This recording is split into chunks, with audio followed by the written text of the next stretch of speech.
Today's topic, good morning, is our health and wellness. We are asking the questions like, how do you take care of your physical and mental health and that of your loved ones? To share your thoughts on the air, please call us on 415-663-8492. So yeah, we're interested in whether the modern medical system meets your needs. Do you prefer to use alternative health practices, or what are you doing to keep your life healthy? And I believe when I submitted this, I defined wellness from the World Health Organization as, a state of complete physical, mental, and social well-being, and not just the absence of disease or infirmity. So it's a process, really, health, of becoming, aware of making choices towards a fulfilling life. The National Wellness Institute says it's a conscious, self-directed, and evolving process of achieving your full potential. So wellness is more than just being free from illness. It's a dynamic process of change and growth. And, why does it matter? Well, it matters because if you're not healthy, then you're not really an effective activist or contributing to your community positively or your family. Your well-being affects your actions, your emotions, your behavior, and you can't be a fully functioning participant in our culture when you're sick and stressed out. So I'd love to hear what you have to say about health, how you stay healthy in an unhealthy world. And what about you, Paul? How do you stay healthy? How do I stay healthy? I am I'm gifted with a robust constitution. I had one bout with prostate cancer, and that was handled by doing, unfortunately, radiation treatments, which solved the problem, apparently. So other than that, I really, it's exercise. I used to work physically, so I've always been sort of healthy in that way. Now my body is starting to fall apart a little bit. My shoulders and elbows are slightly painful these days, but is that arthritis? I think so, yeah. It's from years of banging nails and, doing things that guys But you don't do. take anything? I don't take anything regularly. Any no. pills or? No medicine? Don't I go have for no it? medications. Tune up at the massage therapist? No. Body work? No, body work. I'm one of those people. I don't know. I know I'm pretty good at giving massages, but massage doesn't seem to do anything for me. I don't get the enjoyment out of it that a lot of people seem to. Do you wake up and think, I feel great? Do you consider yourself in a full state of health, apart from a few minor aches and pains? Yeah, I think so. I'm not actually worried about it. My eyesight's still good at this advanced age, and everything's sort of in working order. What about you, Bernie? How are you doing? I feel good. I've taken advantage of modern medicine. I'm a member of Kaiser, and I go there more than I really would want to go, but I feel like they're taking good care of me from the standpoint of when I had the colon surgery and chemotherapy, things I wanted to walk away from, and doctors pushed me back into, and it obviously worked. So it extended my life, and in many ways I've outlived both my parents in age, and I've never had a goal of a really long longevity. So I guess I've reached that point on the satisfaction curve where I feel like I've had a good life already, and what I'm experiencing now, none of that can really be viewed, I don't think, as unhealthy. Yes, I'm overweight. Yes, I'd like to be better shape. I enjoy being outside, but I don't take any medicines. I hate taking even a Tylenol or Advil when I have a headache, but eventually I do give in to those things. But more, I think it's about, an attitude about life. And so, yes, I am not physically able to do the things I could do when I was younger, but that doesn't bother me. I accept that as just a natural progression. And I'm feeling fortunate that I haven't succumbed to heart disease or cancer. And that doesn't mean I'm not aware of all those dangers that lurk out there, because I know we have an environment full of hazardous air, hazardous water, hazardous everything. Well, so there's a thing is we keep ourselves healthy by sort of being careful of what goes into our bodies. I mean, yeah, I'm not doing a good job on the food personally. I still eat industrial food, and I know better. In other words, where my head is and my may of course understanding is different than my habits. And I've improved many habits, and I think just by living out here, I increase my life expectancy. If I lived in an industrial area where poor people have to live, I think I'd be exposed to many more problems, both in the air and the water and the land. Well, I've lived a very healthy life, and I'm sick as a dog. So I don't, I've really, really struggled throughout my life, and especially in later years with health. And I've always eaten organic and tried to drink spring water and, really have exercise. I always exercised. I'm very, very fit. But, I don't know. I mean, I think that the world is becoming, increasingly poisoned and polluted, even in a so-called pristine area like this. When I looked at the Environmental Working Group publishes all the statistics of all the chemicals that go into our drinking water, Right. You can look at Inverness. We're supposed to get Inverness spring water from the Inverness Hills. It's pumped full of chemicals. There must be 100 chemicals Wow. put in that water. We're talking detergents and, surfactants and things that are... Really? Yes, even and I asked the Inverness Water Utility, and it's federal regulations, guys. They Right. they don't really have a choice. Right. It's what's mandated at the federal level, and so we're putting that into our bodies. I mean, Fluoride is one of the. I don't think Inverness does. No, fluoride, we don't have fluoride. But no. but so many water districts still subscribe to that old adage of They do that's in the way Marin, to yes. distribute it to Marin County, the, yeah. the population. We do have chlorine. You can smell the chlorine when it comes Yeah. out of the tap, and that's. I'd rather be drinking the spring water. But in any case, how can you stay healthy? Yeah. When that's happening, and then the air that we breathe. I mean, maybe the air is clean It's still here. comparative. I mean, I was talking about living here versus Yes. living in Richmond. But you're right. Here we aren't living the pristine life that maybe we think we are, because we are using a lot of the products that we buy at the store here come from those industrial processes and carry with them That's true. in the foods and in the packages of detergents and you name it. I mean, all of those chemicals that have been introduced into our society, all those plastics, they're everywhere. And we're not, even though some people here will carry around their stainless steel water bottles and they'll take their canvas bag to the store, that doesn't mean they're not participating in these toxins in our environment. Yeah, and then they pick up their receipt from the Palace Market and it's covered in BPA anyway, so you might as well carry a plastic water bottle because there's more BPA residue on a single receipt than in Is that any true? water bottle. Yeah, Well, they do ask you, do you want your receipt? You could say no every time. I do. I Yeah. do too, Okay. but I didn't know that. That's Wow. shocking. The ATM too, the ATM machine. Ooh. Anyway, so if you want to call in and talk about your health problems, Or not. or not, but I'm going to give you some facts now that diseases. I got this from the CDC, which is questionable anyway, the CDC. But these are the stats for the U.S., mostly based on the last data done in 2012. Bernie, you can probably back me up with some of these. First of all, the first two, the leading causes of death and disease are heart disease, stroke, cancer, diabetes, obesity, arthritis. You've got respiratory disorders as well, I think. Yeah. Let's see, 26.6 million adults have a diagnosed heart disease.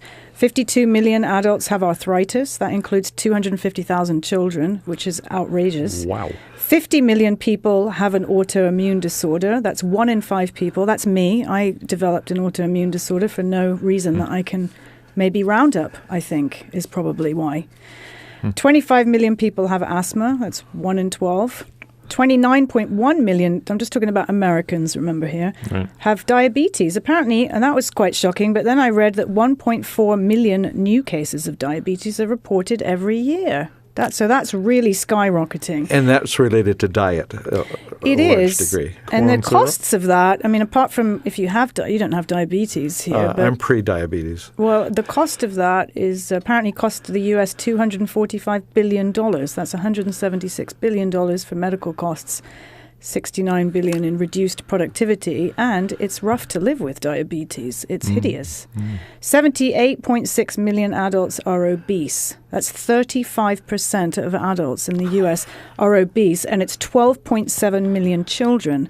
that are obese between 2 to 19 years. And those, as you know, obesity-related conditions include heart disease, stroke, diabetes, and cancer. And let me add to that. I think that obesity is, in my mind, directly related to what we're advertised in terms of foods. When I watch TV, it's all about pizza and this gooey burger, and it's stuff I fall for. I'm addicted to it. So it's like we have a society where the fast food and the advertising for it is so endemic. It's really hard to escape it. And so for children and for adults alike, many of us are fallen victim to this industrialization of food and how it's pushed on us. When we know healthy eating would prevent so much of this disease. It's also really my biggest food. I'm not even going to tell you what I spend on food each month because it is outrageous, and that's because we only buy grass-fed beef and lamb and the really best organic vegetables. But it's cheap to go to McDonald's. It's cheap to buy a pizza. You can feed a whole family of 4 for under $10, kind of thing. And you can see that. I mean, I'll go into a McDonald's and I see the kind of families that are there, and I think they're there for economic reasons, as well as these having been seduced by the ads and how good the fries are, whether they're potato or not. I mean, what are they? Well, they're designed, right? There's food chemists, right? Isn't that a thing? And they're making these foods as feasty as they possibly can. It's feast food, right? It's fat, corn syrup, not sugar. Salt. Let's not say sugar because it's corn syrup these days, and salt. That's what we all crave as human beings, as animals, I think. And so they know that, of course, and they pump that stuff full of those 3 things. And MSG and other delightful things on top of that. Yes, food. We could do a whole show on food. I think I will next time. Perfect. Because that is, I mean, it's intimately connected to health, and it's a huge subject, isn't it? Sure. Yeah. Well, while you were looking at statistics of what people have as diseases, I'm looking at some that have to do with causes of death. And as I get older, I mean, I'm susceptible to heart disease, number 1, cancer, number 2, both of them 600,000 a year in the United States. And then it drops to chronic lower respiratory diseases, 150K. Then accidents are in there, unintentional injuries, 130,000.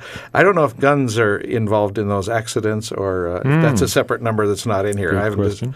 looked at it closely enough. Well, they're not allowed to compile statistics on gun deaths, right? Yeah, I don't know if CDC can include them in a category or not. But anyway, stroke, 130K. Then Alzheimer's disease, 85K. I sometimes wonder if Alzheimer's is sort of, as we cure all other diseases and people get older, there's always going to be something ultimately that takes you down.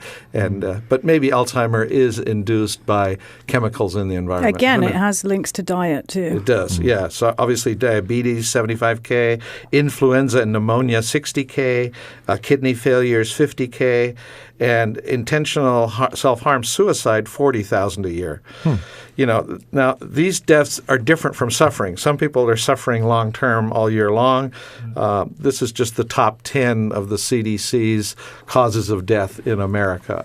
I mean, I've read that the third leading cause of death after heart disease and cancer is prescription drugs. And when I was researching for this show, I found that 70% of Americans are taking at least one prescription drug.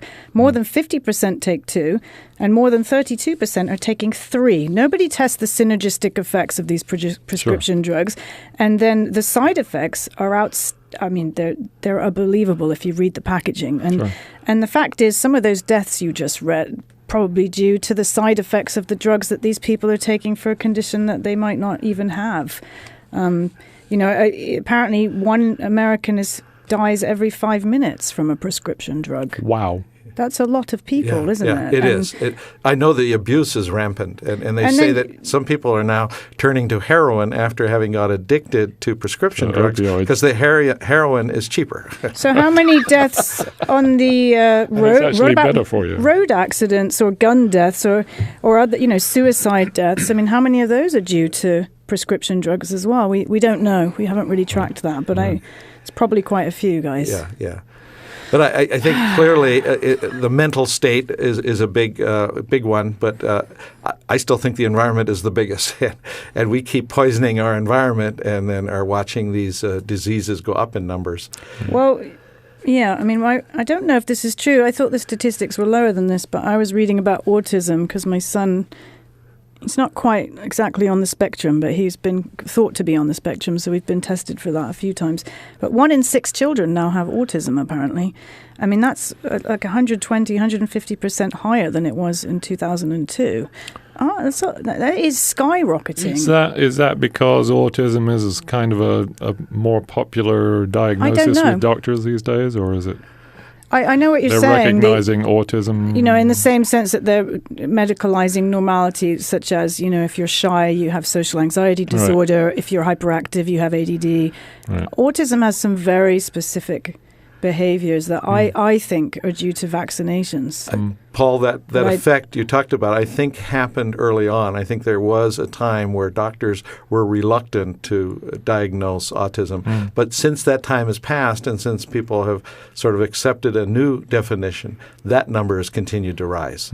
So it's not just the effect. It's not just the new definition. It's a spectrum, though, isn't it? Because Zach's also, he has been diagnosed with something called sensory processing disorder, which is, that's debatable, that's questionable. What it means is that if we go to the Good Earth or shopping, is Zach's overwhelmed with stimuli and kind of freaks out. But most kids do that, and I do that too a little bit. Right. It's very distracting, lots of noise. Like processing all that information at once is hard for kids. Well, that's a medical disorder now, and it's treatable with drugs. I find, I usually go to Good Earth or Whole Foods or the Palace, right? I mean, I'm sort of used to those. But I went into one of these big supermarkets while I was on a trip, and that was totally overwhelming. One of these huge places where there's just rack after rack after rack of variations on the same product. It's just... I watched a program on the BBC once. It is overwhelming. Apparently they spray pheromones in some supermarkets as well. I can't remember why. So the choices in that market are illusionary. In other words, there are so many brands of the same thing that people think they're making a choice. And most of the brands are owned by 3 or 4 major companies anyway. For example, I can't go into Kmart in Petaluma. I don't know if it's the same in any other Kmart. I can't go into Kmart without getting a headache within 5 minutes. So they're doing something to the air in Kmart, or it's all that washing powder. Plastic, detergent, chemical soup kind of stuff. Ooh. Oh, that was interesting. Hi, caller. Can you turn off your radio? And yes, turned off the radio, and I'm talking to you now. What's your name, please? Oh, it's Pamela. Hi, Pamela. Hi. Doing my best because no one's called in, so I thought, oh well, it has to be me again. Thank you. Couple of comments. One is I've just been having cataract surgery, and I was given a whole bunch of prescriptions for drops that I have to put in my eye. And when I went back to the doctor to have it checked, she looked at one of these prescriptions and said, "Oh my God, you shouldn't have got that. Where did you get that? Don't go to that pharmacy. That was Walgreens." She said, "That stuff is made in China and it's not been tested properly. Get this one instead." So this was the same medication, but it was a generic medication, different pharmacy. Interesting. So that was pretty shocking. It was an antibiotic, so I was fairly amazed at that. Yikes. And then the other comment I wanted to make was I write a blog called hearttune.com, not to plug it, but I write a lot about heart disease and particularly about statins. And, the best-selling drug in the world is a statin. You probably know that. It's best-selling in the U.S., but it's now best-selling worldwide, best-selling in the U.K. It's the number one drug that everybody is supposed to take. And every time the federal regulations come out about who should take statins, they keep lowering the age and lowering the any kind of condition. So now it's recommended, I think, for people over 40 who have no heart disease problems whatsoever and may not ever have them. What? But they're advised to take a statin, and when you start taking a statin, it's for life. That's because the drug companies are doing that with lots of illnesses. They're widening the boundaries that define illness so that their markets grow bigger, so that they make more profits. They're not even considering our health. I see all these ads on TV where they say, ask your doctor about this product. See if this is right for you. It's like we're selling the drug before we even have the symptoms. Yeah, selling sickness. So, Pamela, I don't know what a statin is. Maybe educate me a little bit. A statin is the most widely prescribed drug in the world. It's prescribed to lower cholesterol. Lower cholesterol, and, okay. As as a precaution against getting heart disease, although there's lots of stuff written that cholesterol actually isn't related to heart disease. But we'll see about that. But the statin was developed in Japan many years ago from a mushroom, but then they synthesized it and started using it for all kinds of things. But then they found it particularly seems to be good for reducing cholesterol. So then the drug companies went into an enormous marketing campaign in the late 80s, 90s, promoting statins through all the doctors, through all the medical channels, and I say it's now the it's a $29 billion industry for statin. Wow, just for statins. Yeah, wow. Right, and some of the companies that provide them make like $3 billion a year profit, that kind of thing, because it costs virtually nothing to make them anmental. But the truth, they're now being prescribed off-label for all kinds of things, like cancer for menstrual problems and all kinds. But I read about statins. I don't know as much as you do, probably, but it turns out that it seems to be that they actually cause all kinds of cancers and other life-threatening health problems. I mean, the side effects are hideous. The side effects are hideous, not necessary to cause cancer, but the primary side effects are, one, that it destroys your muscles. They say it's very, very, very slight problem. It's 1 in 10, actually. It's 10%, they say. That's huge. That's huge. Yeah, it's huge. And so you get muscle aches and pains, and sometimes they can get really severe, and sometimes they can cause death. But the other dreadful thing about them is that when you stop taking the statins, that doesn't necessarily go away because the muscle tissue has been damaged.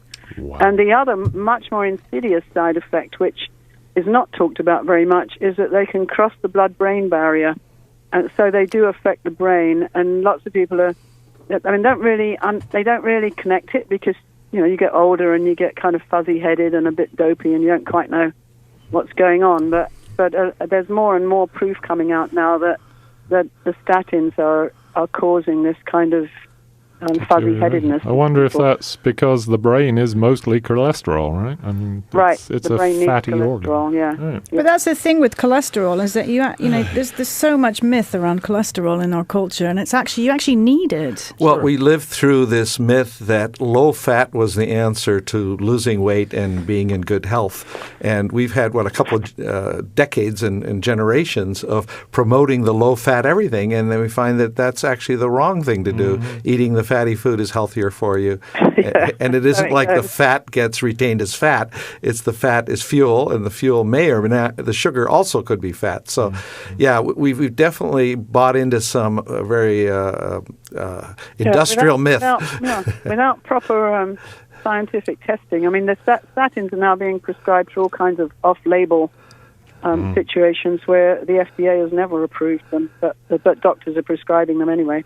But that's legal, isn't it? I mean, they can legally do that, no? Once or yes? it's been approved by the FDA, I think the doctors can use it for whatever they want. So if the drug company comes out and says, hey, this is really good for, I don't know, whatever, they can prescribe it.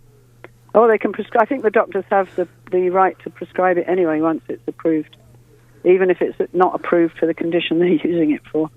Anyway, and it's all very depressing, and the more that you study it and the more you research it, the more concerned you can get and the more frustrated because there's not really much you can do about it. I have some good news. Yeah, good. Life expectancy is still going up. I mean, in the developed world, when in 1960 that age was about 66, we're now above 80 in terms of at birth life expectancy. Now, it's not a sharp increase, but that's in the developed world. In Africa, yeah, I've got to call you on that though, Bernie, because you've got to look at the age, because the younger people have a lower, and the life expectancy for younger people is going down because they're suffering so many of these huge problems, particularly obesity. No, I fully agree. I mean, I understand that the environment for future generations is going to be worse than it has been for us. Worse than it is. I must drive on, I'm afraid. Okay, thank you for calling in. Bye. Continue listening while I drive. Thank you. Pamela. Bye, Pamela. if I may go back to this life expectancy at birth, just recognizing that in Africa in 1960, they were at age 40. Now they've gotten close to age 60, but there's still a huge difference based on where we live. And sometimes we overlook that. I mean, I don't want to overlook that modern medicine and what is accomplished through surgery and through drugs is allowing us to live better. That doesn't mean we're healthier. It doesn't mean that's a good we point. have the wellness. And it's just the stat of how long you live. And I'm not a big fan of using that because in the end, it's really what kind of life you live. Exactly. Yeah. Hi, caller, you're on the air. What's your name, please? Sally. Hi, Sally. Hello. Hi. Greetings, all. More horrifying news regarding drugs to discuss Good. Oh, great. on this edifying show. Fluoroquinolones, antibiotics, a family of antibiotics. Cipro being the most famous one, and also Levaquin and Avalox and Floxin. These are very nasty and cause horrific side effects, just not so dissimilar from the statins. So these are like infectious disease doctors prescribe these just rampantly, and they can cause such hideous side effects as my son, who only took 2 of these pills for an infection, had an entire year. And I think he's lucky to have gotten off with only 1 year of problems, at least so far. And just incredible problems with tendons, fatigue, incredible pain in his head, and pain in his fingers and toes, like neuropathy. Wow. And severe anxiety. So everyone thinks, oh, anxiety. Well, just relax already. But actually, this family of antibiotics causes severe anxiety. People don't seem to understand that anxiety, I guess what it does is maybe it triggers something about the adrenals. I mean, I don't know. But when you call a doctor or go to a doctor to investigate what the problem is and how to ameliorate this, they are clueless, clue-free, no idea what to do. They don't. It's like they didn't read the manual. It's true. Yes. So They're not necessarily educated in the side effects or not worried about them. They've been taught what these things are supposedly for. And in the case of Cipro, I know from Donna when she was sick, that's sort of an exploratory antibiotic that they use. This is a full system antibiotic. And they say, oh, well, take some Cipro, we'll see if it clears up. Well, we don't know if it's a bacteria or not. Madness. it's like Agent Orange. Yeah. It's like the burnt earth. What are they? Scorched earth. Scorched earth effect. So there were months and months of these problems. The initial problems being stiffness in the backs of his legs, and his arms were weak, and then it moved into sharp pains, random sharp pains, complete eye strain. It's like it was so distressing. And then he figured out he had to just go online to a group. There is a Facebook group and called the Fluoroquinolone Toxicity Group. Wow. And so he had to sort of go online into a community of people of all ages who have been afflicted with these problems and sort of figure out what to do. And what he did was he went on this diet to eliminate all sugar. So it was being treated as if he had a bloom of, what's the word? Candida? Yes, thank you. There you go, Raven. I knew you'd know that. That's because I've been through my own similar journey of hell. So I get it. Sorry about that. No, I'm still in it. It's the crazy. Candida diet, and it's terribly strict. Yeah, so you know all about it. I do. It's sort of like say goodbye to everything you want to eat. Keep it very, very, very spare and very specific. And he did that, and he's just left now with with a neuropathy in one toe and one finger. Everything else seems to have subsided, but he's still a little bit fatigued. This is a 26-year-old young man, you know. Mm-hmm.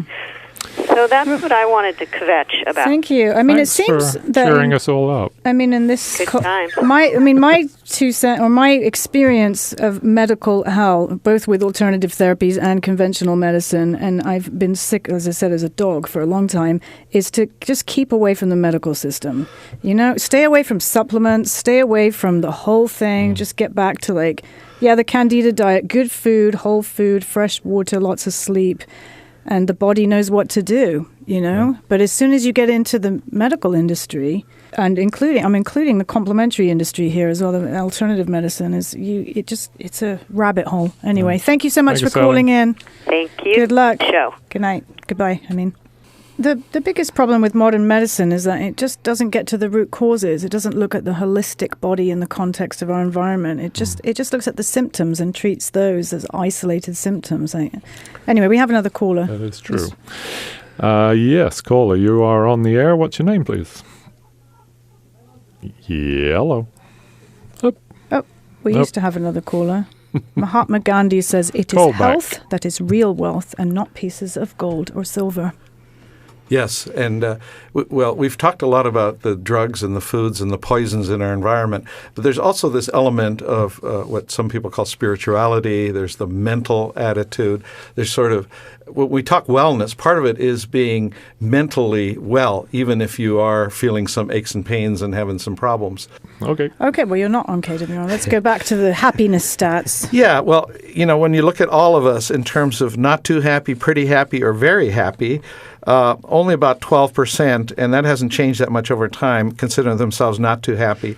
About 58 to 60 or so percent now consider themselves pretty happy, and 30% very happy. But in male to female, that doesn't change too much, and it hasn't changed too much over time.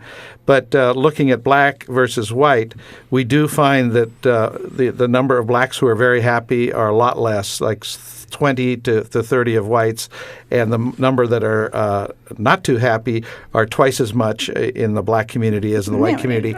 So our society experiences different levels of happiness, and that does relate to some of the institutions and circumstances we find ourselves in. That's true, and that's interesting. And let's just say, I wonder how many of those whites are on antidepressants, because it turns out whites take a lot more antidepressants than blacks.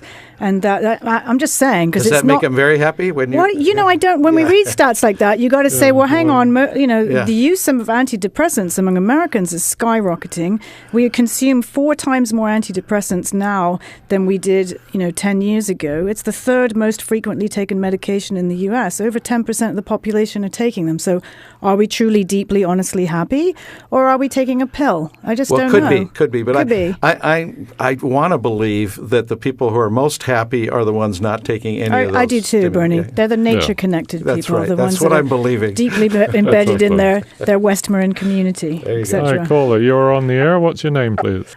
I'm from Fairfax, and I've been seeing a professional homeopath for over 20 years.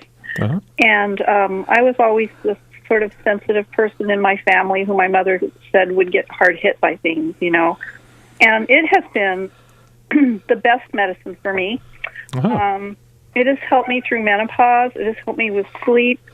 And recently I had a back injury that was really frightening, and really, for 7 weeks I was really feeling disabled, how am I going to manage, And I didn't think homeopathy would help me with that. And I remember thinking to myself how challenging it is to be a two-legged being as compared to a snake or a fish, or, where they have more contact with the earth. Yeah.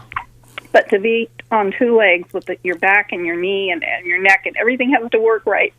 Well, she gave me a remedy from a snake, and it has helped me with my back so much.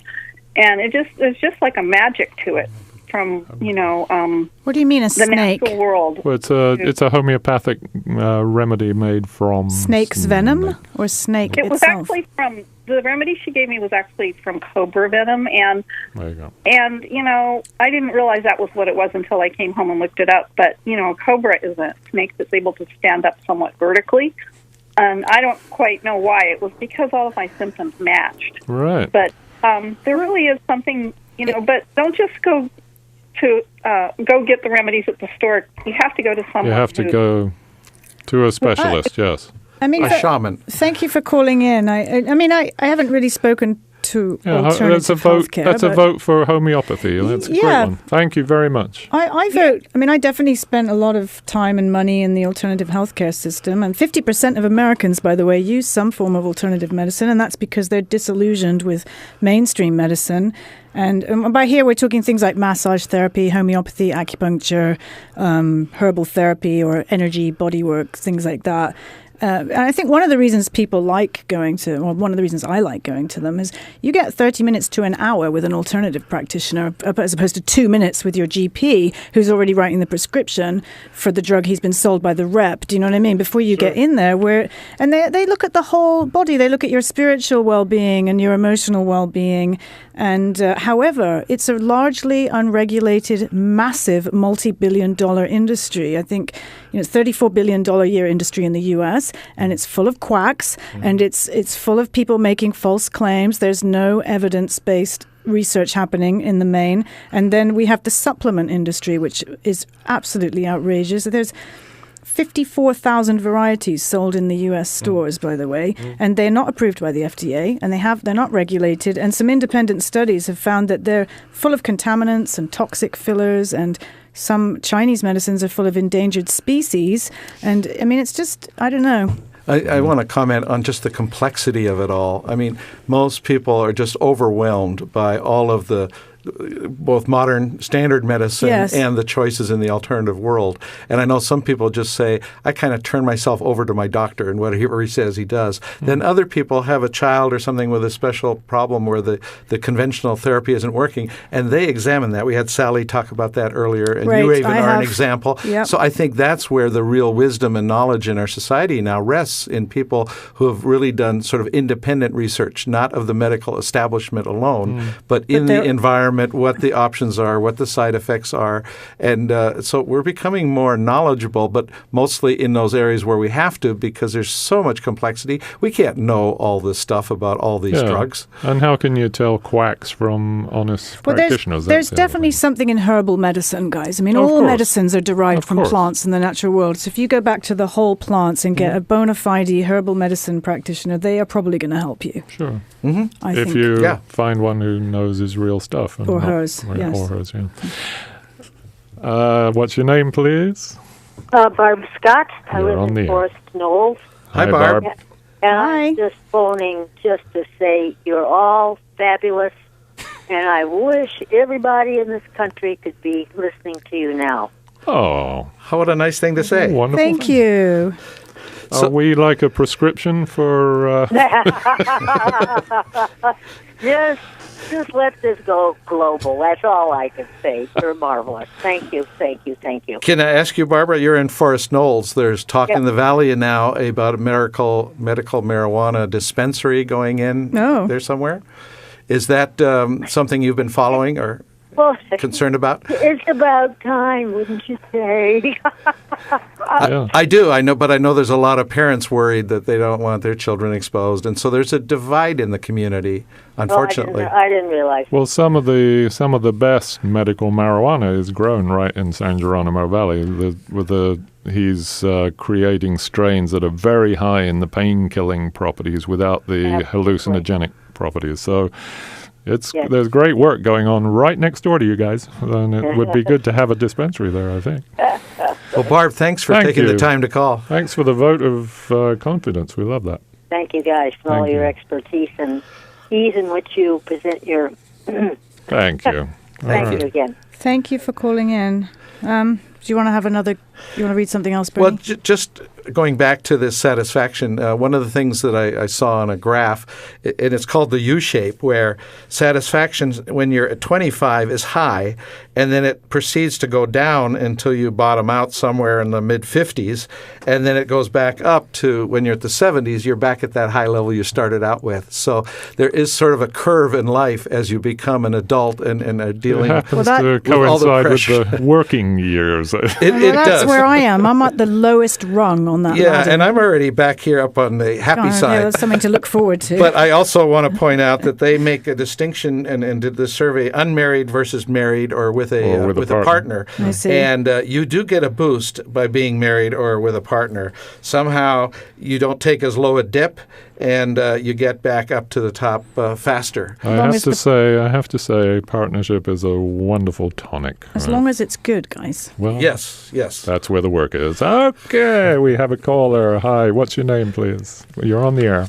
Hi, my name is Lee. Hi, Lee. Hi.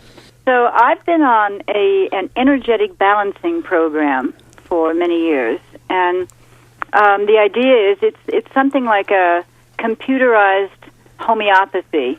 The idea is everything is energy, so everything has a frequency. So this computerized program figures out the balancing frequency for all of these imbalances. And, it seems to work for me. Something might come up. I might feel, in the evening, here comes a cold. I better, take a bunch of vitamin C or something.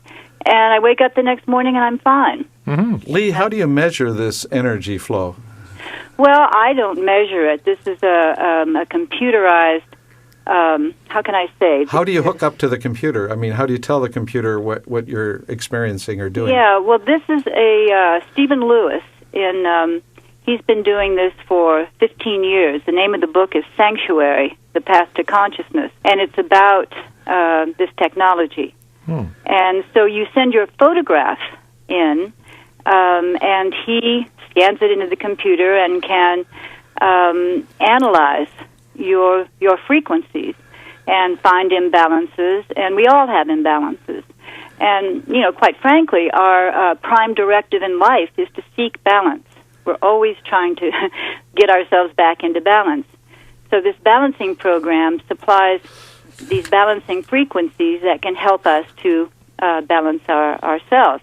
And is part of that balance like your work versus your life and things that you spend your time doing? Well, for sure. Yeah. That's an element. That's good. Very definitely a part of it. I think it has to do with your attitude about everything.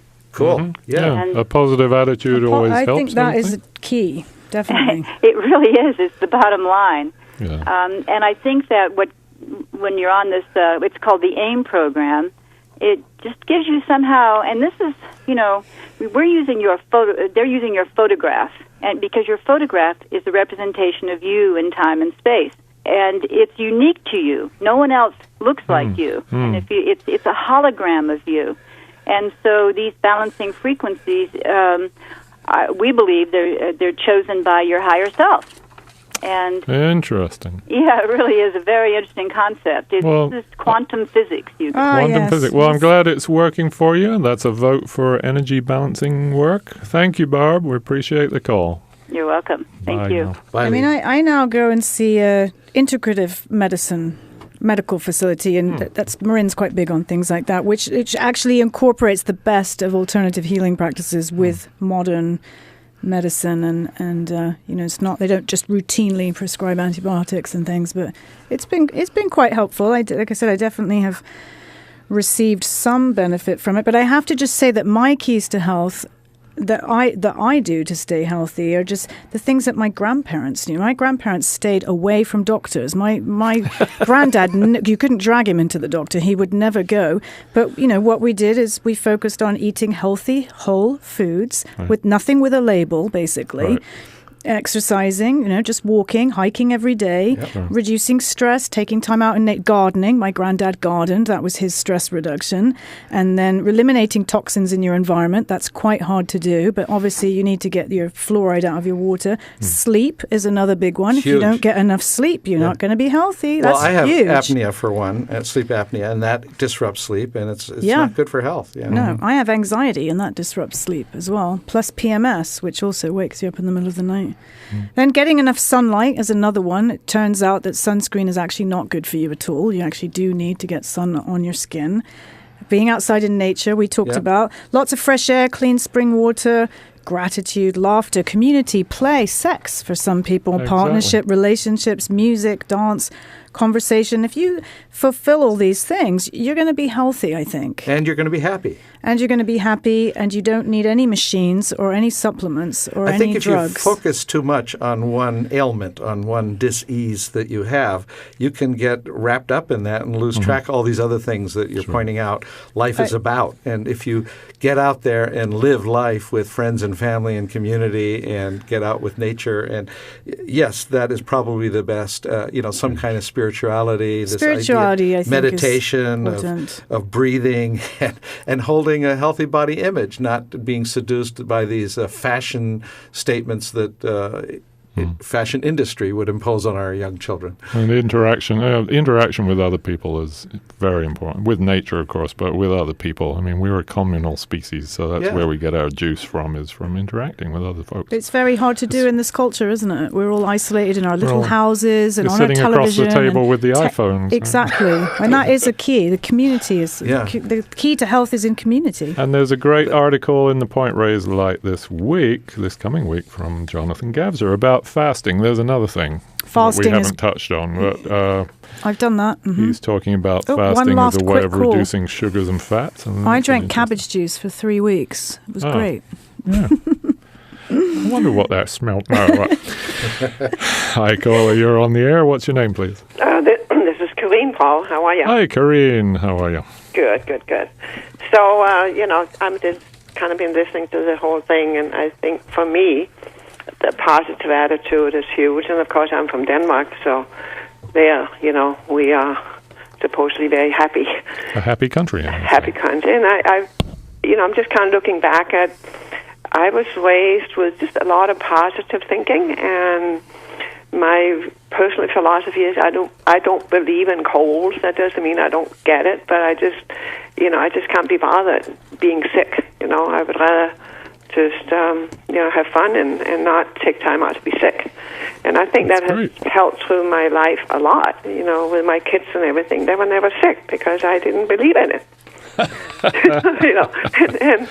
if you want to have a day off from school, let's have a day off from school. Let's not, I'm sick, I don't want to go to school. I think that's a great attitude. And so, but in regard to more specific, I had breast cancer a few years ago, and then had radiation and what have you, and then I was supposed to take this medicine, I forget the name of it, one of those, to prevent the cancer give me 40% chance of it not returning. Right. And I took it for a while, and I had terrible pains in my body, my shoulder. I could barely move my shoulder, my elbow. And I just said, I don't need this. I don't want it. So I work very hard on my immune system. Very good. And I do a lot of things. And Fred and I, we have a green drink every morning with lots of kale and turmeric and ginger and what have you. It sounds delicious. And it's I really believe in just really working on your immune system. Very good. I'm afraid we've got to cut you off because we've run out of time on our show. But thank you so Corinne. much. Working on. Personally, I have a red drink every night. I think that one keeps me. So, well, anyway, I hope that we all start to take steps towards reclaiming our full health, because that's a radical, revolutionary thing to do.